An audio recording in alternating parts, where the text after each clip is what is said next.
Hello everyone. Life processes के इस part में हम लोग डिस्कस करेंगे ह्यूमन रेस्पिरेटरी सिस्टम।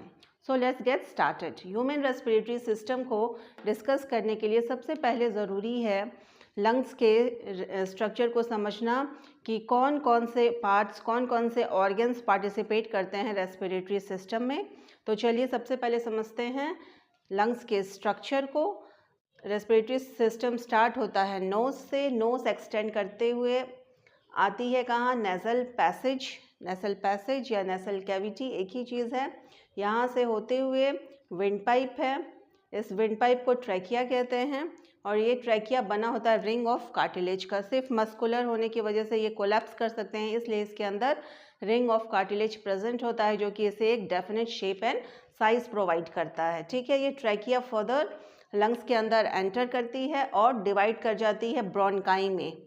ठीक है, इस ब्रोंकाई का फर्दर डिवीज़न होता है ब्रांचेस में। कई सारे ब्रांचेस में ये बढ़ जाती हैं जो कि ट्यूब लाइक स्ट्रक्चर्स होती हैं जिसे ब्रोंक्यूल्स कहते हैं। ठीक है, ट्रैकिया यहाँ तक आई, फिर ये डिवाइड हो गई ब्रोंकाई में। ठीक है, ब्रोंकाई क्या है, ब्रोंकाई प्लूरल है जबकि ब्रोंकस क्या है, सिंगुलर है। ठीक है, अब ये कई सारे छोटे छोटे ब्रांचेस में बट गई हैं ट्यूब लाइक स्ट्रक्चर में और ये जिसे ब्रोंक्यूल्स कहते हैं। ब्रोंक्यूल्स फाइनली कहाँ टर्मिनेट करेंगी, कहाँ एंड करेंगी, ये बलून लाइक स्ट्रक्चर। आपको ये गोल गोल छोटे छोटे से स्ट्रक्चर दिख रहे हैं, बलून लाइक स्ट्रक्चर होते हैं।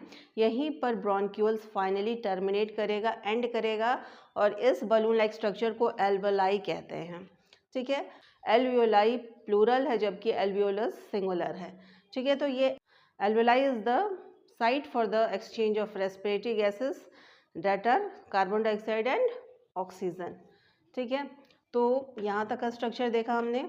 फिर यहाँ पर डायफ्राम, ये डायफ्राम है जो कि सपोर्ट करता है, लंग्स को सपोर्ट करता है। और लंग्स चूँकि ये कौन से कैविटी में प्रेजेंट है, किस एरिया में प्रेजेंट है, चेस्ट कैविटी और थोरेसिक कैविटी में एम्बेडेड होता है, लोकेटेड होता है लंग्स। इसी लंग्स को सपोर्ट प्रोवाइड करता है डायफ्राम और साथ ही ये डायफ्राम सेपरेट करता है एब्डोमिनल कैविटी से इस लंग्स को। ठीक है, अब लंग्स के अंदर जो बोन्स प्रेजेंट है उन्हें रिब कहेंगे और पूरे बोनी स्ट्रक्चर जो कि लंग्स के अंदर प्रेजेंट है उसे रिब केज कहते हैं। ठीक, ये लंग्स जो रिब केज है वो एक मेम्ब्रेन से कवर्ड होता है जिसे प्लूरा कहते हैं। ठीक है, तो रिब्स हो गया, लंग्स हो गया, ट्रैकिया देख लिया। अब लैरिंग्स, ये जो विंड पाइप है, यहाँ पर वॉइस बॉक्स होता है हमारे गले में, इसी को लैरिंग्स कहते हैं। और फेरिंग्स वो जंक्शन है, वो कॉमन पॉइंट है जहाँ पर विंड पाइप और फूड पाइप दोनों जहाँ मिलते हैं, उसी कॉमन पॉइंट को फेरिंग्स कहते हैं। ठीक है, तो ये तो हमने लंग्स का स्ट्रक्चर पढ़ लिया। अब देखते हैं कि मैकेनिज्म ऑफ ब्रीथिंग क्या होता है, कैसे हम लोग सांस लेते हैं, छोड़ते हैं और क्या अंदर प्रोसेस चलता है। ठीक है, तो मैकेनिज्म ऑफ ब्रीथिंग में सबसे पहला पॉइंट ये है कि air enters through nostril, hairy structures and mucus lines the nostril for filtration of impurities. ठीक है, रेस्पिरेटरी सिस्टम का पहला पार्ट है नोज़। नोज़ के पास होते हैं दो होल्स जिसे नॉस्ट्रिल कहते हैं। ठीक है, और इस नॉस्ट्रिल के पास हेयर लाइक स्ट्रक्चर्स होते हैं और इनका जो इनर लाइनिंग है वो म्यूकस का बना होता है। म्यूकस का और हेयर लाइक स्ट्रक्चर दोनों का काम होता है कि जो इम्प्योरिटीज़ हवा के साथ हमारे नाक में जाती हैं उनको ये फिल्टर करता है, प्योरीफाई करता है।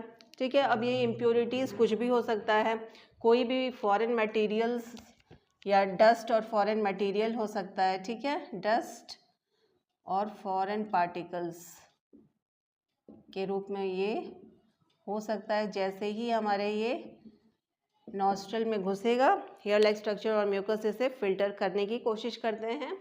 सेकेंड पॉइंट है air then enters into the nasal cavity. ठीक है, नाक से होते हुए नेज़ल कैविटी में एयर पहुंच चुका है, ऑक्सीजन रिच एयर पहुंच चुका है। यहाँ पर इस विंड पाइप को नेज़ल पैसेज से होते हुए एयर विंड पाइप में जाएगी और विंड पाइप को ही ट्रैकिया कहते हैं जो कि रिंग ऑफ कार्टिलेज का बना हुआ है।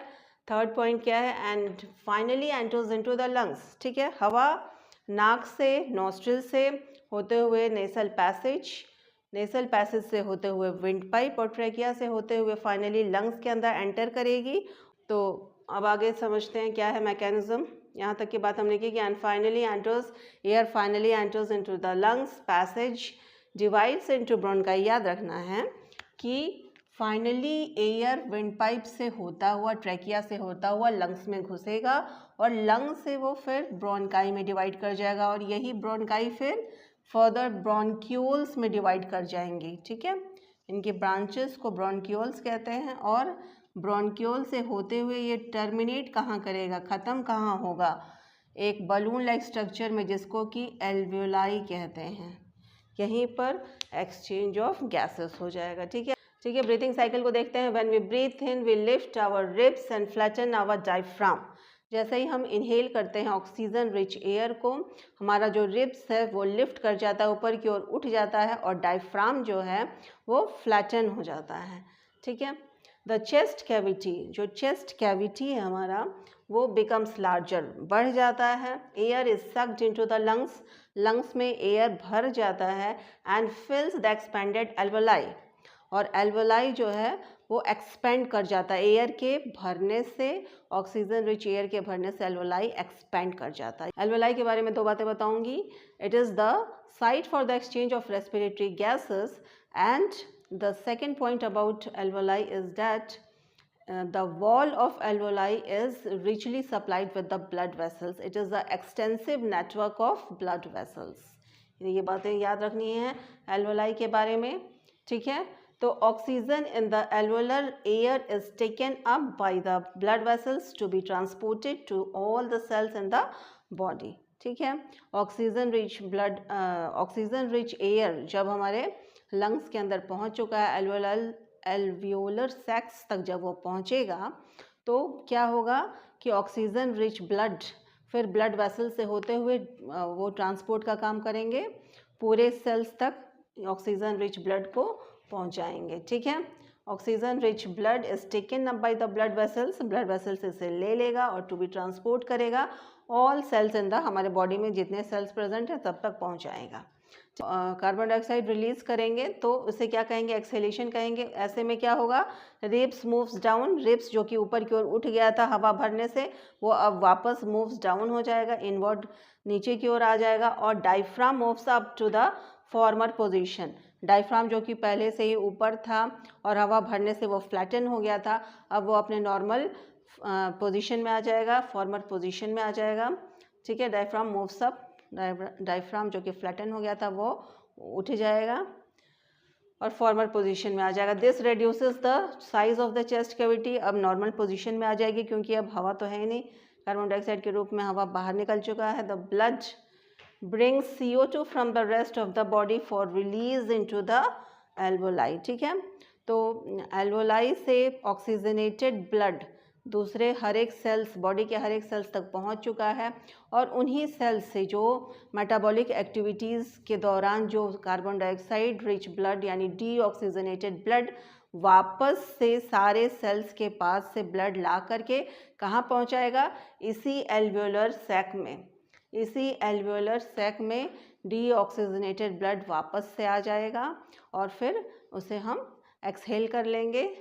ठीक है, वो हमारे बॉडी से फिर एक्सेलेशन प्रोसेस के थ्रू बाहर निकल जाएगा। इस तरह से हम लोगों ने देख लिया कि कैसे ब्लड ऑक्सीजनेटेड ब्लड को हर एक सेल्स तक पहुंचाएगा और कैसे डीऑक्सीजनेटेड ब्लड वापस एल्वोलर सैक में आएगा और फिर एक्सेलेशन प्रोसेस के थ्रू कार्बन डाइऑक्साइड के थ्रू वो रिलीज हो जाएगा। ठीक है, अब देखते हैं रेसिडुअल वॉल्यूम क्या है।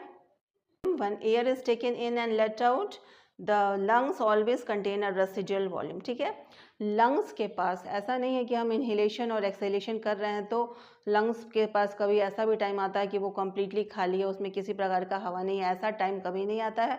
हमेशा उनके पास एक रेसिडुअल वॉल्यूम ऑफ एयर रहता है, कुछ एयर को वो लोग बचा के रखते हैं so that that is sufficient time for oxygen to be absorbed. ठीक है, ताकि कुछ समय ऑक्सीजन को एब्जॉर्ब करने के लिए मिल सके, इसलिए कुछ एयर को हमारा जो लंग्स है वो बचा के रखता है, इसी को रेसिडुअल वॉल्यूम कहते हैं। ठीक है, क्योंकि अगर एयर पूरी तरह से लंग्स से ख़त्म हो गया तो बॉडी कोलैप्स कर जाएगी।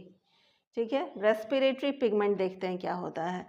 अभी हम लोग पहले भी देख चुके हैं कि मल्टी सेलुलर ऑर्गेनिज्म या फिर बड़े ऑर्गेनिजम्स जो हैं उनमें डिफ्यूज़न प्रोसेस के थ्रू पॉसिबल नहीं है कि हर एक सेल्स तक ऑक्सीजन पहुंचाया जा सके। इसलिए ह्यूमन बींग्स में स्पेशली एक पिगमेंट होता है हेमोग्लोबिन। ठीक है, इस हेमोग्लोबिन की वजह से ये प्रेजेंट होता है रेड ब्लड सेल में, और ब्लड का भी कलर रेड इसी पिगमेंट की वजह से होता है हेमोग्लोबिन। और इस हेमोग्लोबिन की बहुत इंपॉर्टेंट फीचर है कि ये ऑक्सीजन को अपने साथ कैरी कर सकता है। ठीक है, इसलिए इस हेमोग्लोबिन को रेस्पिरेटरी पिगमेंट कहते हैं। रेड ब्लड सेल में प्रेजेंट रहता है, has a high affinity for oxygen. सिर्फ इसी के पास ये फीचर है कि ये ऑक्सीजन को अपने साथ कैरी करके हर सेल्स तक पहुंचा सकता है। ठीक है, तो ये हम लोगों ने पूरा मैकेनिज्म देख लिया है ब्रीथिंग का, कि कैसे हवा ऑक्सीजन रिच एयर नाक में पहले जाएगा, नॉस्ट्रिल और नेज़ल कैविटी से होते हुए ट्रैकिया यानी विंड पाइप से होते हुए लंग्स में, और लंग्स से फिर ब्रोंकाई, ब्रोंकाई से फिर ब्रोंक्यूल्स, और ब्रोंक्यूल से फिर एल्वेलाई, जो कि क्या है, site for the exchange of respiratory gases that are carbon dioxide and oxygen. उनका एक्सचेंज करता है एल्वेलर सैक, और फिर ऑक्सीजन रिच ब्लड को भेज देता है सारे सेल्स तक। ये स्ट्रक्चर भी हम लोगों ने समझ लिया। अब कुछ बातें हैं, कुछ टर्म्स हैं जो कि रिलेटेड हैं रेस्पिरेशन से, उन्हें देख लेते हैं। इनहेलेशन किसे कहते हैं?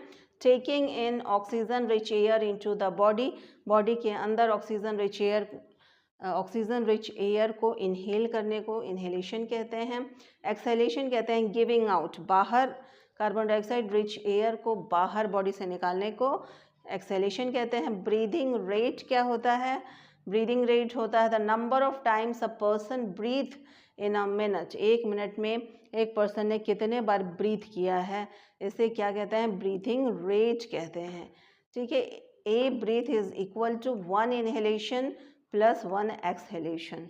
ठीक है, अगर कहते हैं कि इसने एक ब्रीथ लिया है तो वो इक्वलेंट होगा 1 इनहेलेशन।